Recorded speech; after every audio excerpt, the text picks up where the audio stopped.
সাহসে আমাকে তোমার বুকে জড়িয়ে ধরেছো? লাগছে তো। সাপটা যদি আপনাকে ছোবল দিয়ে বিষাক্ত করে দিত? আমার বন্দুকের বিষাক্ত গুলিতে সাপটাকে ঝাঁঝরা করে দিতাম। সে সাহসে যদি আপনার থাকতো তাহলে অপমান কেন? বিপদমুক্ত করার অপরাধে ওই বন্দুকের বিষাক্ত গুলি ছুঁড়ে আমার বুকটাকে ঝাঁঝরা করে দিন।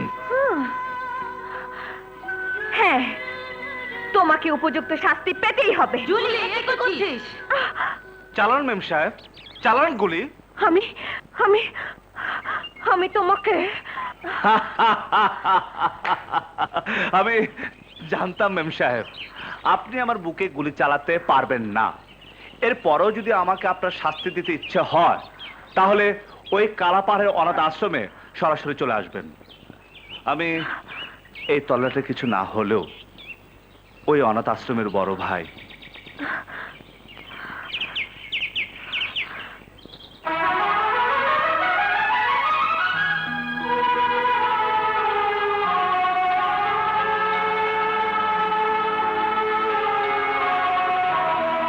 ওরে স্বপন,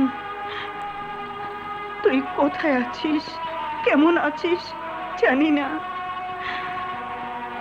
যতই দিন যাচ্ছে ততই তোর কথা মনে পড়ছে। আমি কি আর কোনোদিনই তোকে খুঁজে পাবো না বাবা, পাবো না। স্বপন, স্বপন, এভাবে কেন নিজের জীবন শেষ করে দিচ্ছিস বাবা? আমার আর বাঁচতে ইচ্ছে করে না বাবা, আমার বাঁচতে ইচ্ছে করে না। তুই কি ভুলে গেছিস এই অনাথদের কথা? তুই কি ভুলে গেছিস তোর অতীতের কথা? না বাবা না, আমি ভুলি নাই আমার অতীতের কথা। 20 বছর আগে গ্রামের সর্বস্ব হারিয়ে এক মমতা বয়ে মায়ের আঁচল ধরে শহরের বস্তিতে আশ্রয়ের কথা। আমি ভুলে যাইনি আমার অনাথ জীবনের কথা। ভুলে যায় নাই ছোট ভাই আপনের ক্ষুধার জ্বালা, একটি পরিচয়ের অপরাধে চোরের অপবাদ আর নির্মম অত্যাচারের কথা। আমি আজও ভুলতে পারিনি কোটিপতি শরীফ খানের অত্যাচারে মা ও ভাইয়ের কাছ থেকে বিচ্ছিন্ন হয়ে যাওয়ার কথা। তাই তো ওদেরকে বুকে আগলে রেখে ছোট ভাই আপনকে হারানোর দুঃখ যন্ত্রণার কথা ভুলে থাকতে চেষ্টা করছি। ওদের মাঝে আমি আমার ছোট ভাই আপনকে দেখতে পাই বাবা। আমি আমার ছোট ভাই আপনকে দেখতে পাই বাবা। আমি আমার ছোট ভাই আপনকে দেখতে পাই বাবা। আমি দেখলাম বাবা। বড় ভাই, বড় ভাই,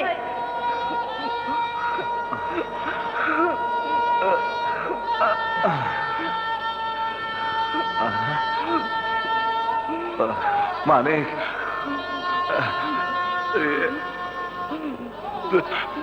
তোকে দেখে আমার খুব কষ্ট লাগে, মানে খুব কষ্ট লাগে, খুব কষ্ট লাগে বাবা।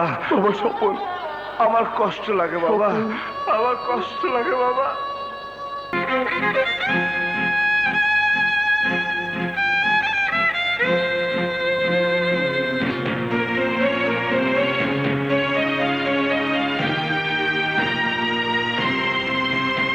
ওই বড় ভাই আমার মেয়েকে অপমান করবে, আমি কিছুতেই বরদাস্ত করবো না। Yes daddy, yes. ওই কালা পাহাড়ের অনাথ বস্তির বড় ভাই আমাকে চ্যালেঞ্জ করেছে। এর প্রতিশোধ না নিলে আমি ওর কাছে হেরে যাব ড্যাডি, আমি ওর কাছে হেরে যাব। এই লালাখা জীবনে কোনোদিন হারেনি, আর তুমিও হারবে না আমার জননী।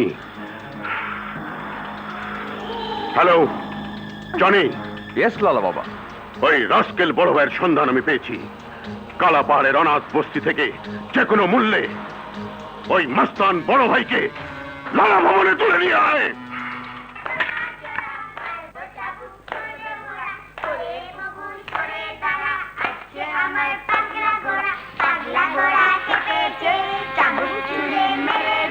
বড় ভাই, আমি আর এইভাবে হাঁটতে পারছি না বড় ভাই। ওদের মধ্যে আমি কবে হাঁটতে পারবো? বলো না বড় ভাই, বলো না বড় ভাই, বলো না বর্ষার ঝড়ের ছোবলে তুই তো সারা জীবনের জন্য পঙ্গু হয়ে গেছিস রে মালিক।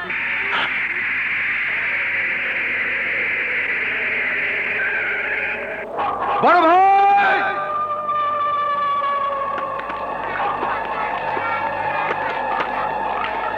বড় ভাই,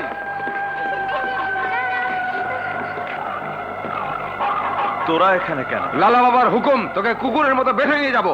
এই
আর হাত তোলার চেষ্টা করিস না, তাহলে তোর অনাথ বাচ্চাকে মেরে ফেলবো। বড় ভাই আমাকে বাঁচাও, বড় ভাই।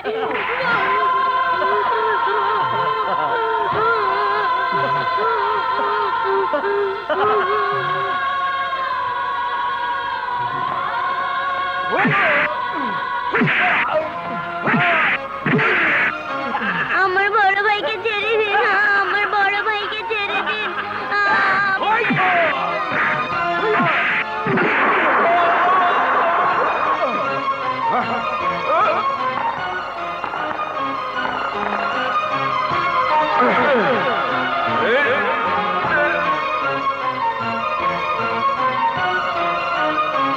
লালাকা চামচারা, আমাকে বেঁধে এনেছিস কেন? ছেড়ে দিয়ে আমার সাথে মোকাবেলা কর, কর মোকাবেলা। ভেবেছিলি তোর কোনো তুলনা নেই, আজ প্রমাণ হয়ে যাবে তুই কত বড় মাস্তান বড় ভাই। বিগ ব্রাদার, বড় ভাই। কিন্তু তুই তো জানিস না, যে তল্লাটে লালা বাবা থাকে সে তল্লাটে বড় ভাইদের কোনো মূল্য নেই।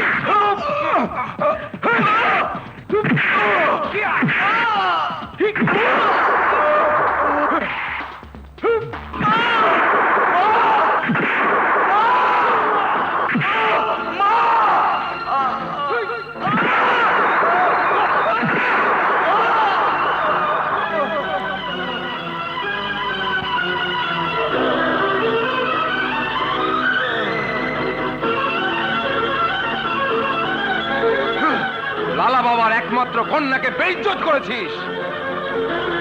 জনি,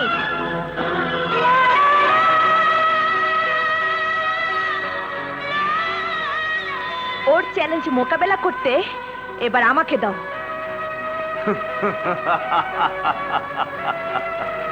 বন্দুক দিয়ে বুকটাকে ঘায়ল করতে পারেননি মেম সাহেব, সামান্য চাবুক দিয়ে কি করবেন? তোমার ওই পিঠটাকে রক্তাক্ত করে বুঝিয়ে দিতে চাই আমি লালা খার মেয়ে।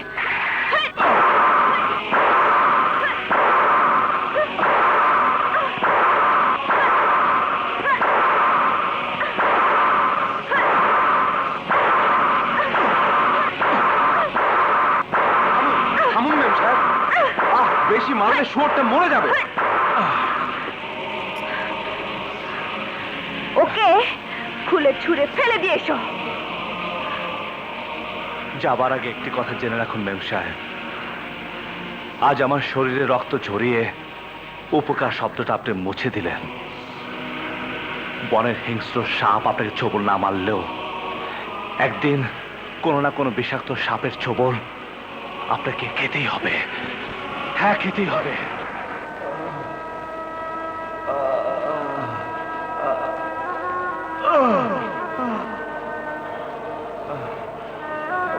বাবা, মানে জ্যোতি,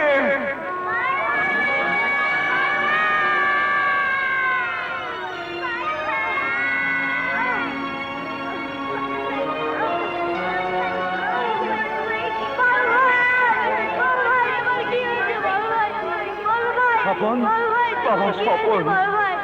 বড় ভাই, তোমার কি হয়েছে বড় ভাই? মানিক, আমি যে আর হারতে পারছি না রে মানিক। না বড় ভাই না, ও কথা বলো না। তুমিও কি তাহলে আমার মতো হারতে পারবে না? না রে না, বড় ভাই, আমাকে যে হারতেই হবে। এই মাটি আঁকড়ে ধরে উঠে আমাকে দাঁড়াতেই হবে।